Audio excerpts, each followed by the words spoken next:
And what's going on, guys? This is Shaner123 back with yet another Geek Essentials video. And as you guys saw in my last video, I was asking you if you guys had any surface calibration issues or issues in general with Razer mice.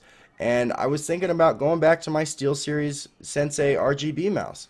And you saw that in the promotional thing I did on Instagram as well as the video itself. So a couple days have gone by and I've done nothing but mess with settings on my PC, trade out different mouses to see what exactly my problem is with my Mamba TE Razer mouse and my Razer FireFly mat. Well, I think I have a solution. So if this helps you, great.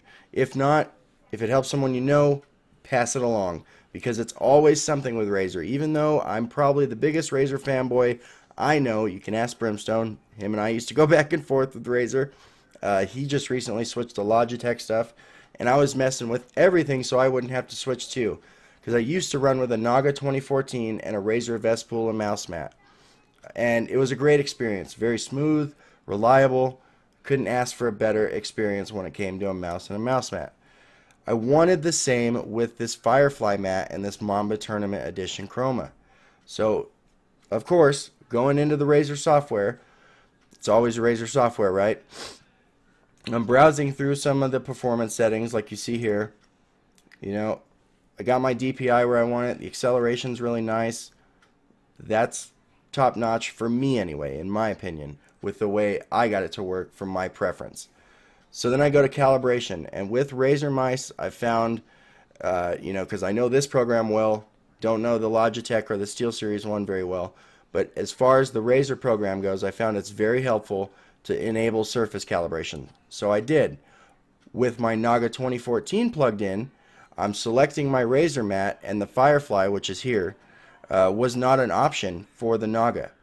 So I was kind of confused and didn't really know what to do. So I selected my previous mouse mat, which was, like I said, the Vespula, on the speed side, because the speed side resembles more of the FireFly rather than the control side, which is more gritty. So as you see, I've selected speed on the Razer Vespula mouse mat and went and hit saved and just set my liftoff range about a quarter of the way up, maybe a little less. And with the Naga, with the Mamba, it's completely smooth. It is exactly the way I wanted it. So my problem was that I don't think the calibration for the Razer FireFly mat is 100% stable yet, which to me kind of sucks, and I do have a little beef with that, because as you guys know, if you're into PC hardware, into peripherals and that kind of thing, the Razer FireFly is not a cheap mouse pad.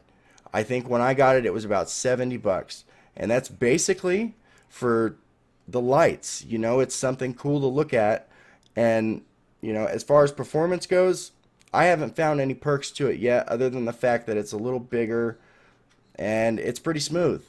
But you basically buy this mouse pad for the lights. At least that's why I bought it, and that's why a lot of people I know that have it, that's why they bought it too.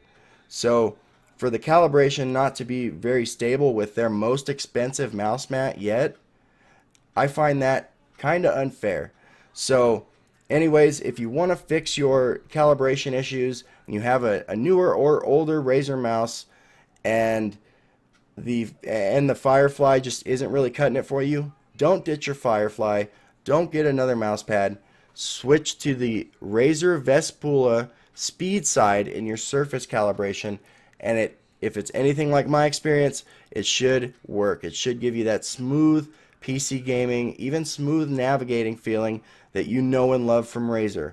I just wish Razer would make it a little easier on us and not, make it to where the community has to find these little tweaks and settings for things to work right. So Razer, you got some catching up to do there. As always, I'm still going to use the products. I know that's redundant and sounds stupid, but I love me some Razer stuff. I can say honestly though, if stuff like this keeps going, I might just save myself some money and some headaches if I just switch to another brand. But for now, Razer it is. Like I said, guys, I hope this video helped. If so, let me know in the comments. Pass it on to your friends if your friends are having calibration issues with their Razer mice. Anyways, guys, I'm Shaner123, and thanks for watching this Geek Essentials video.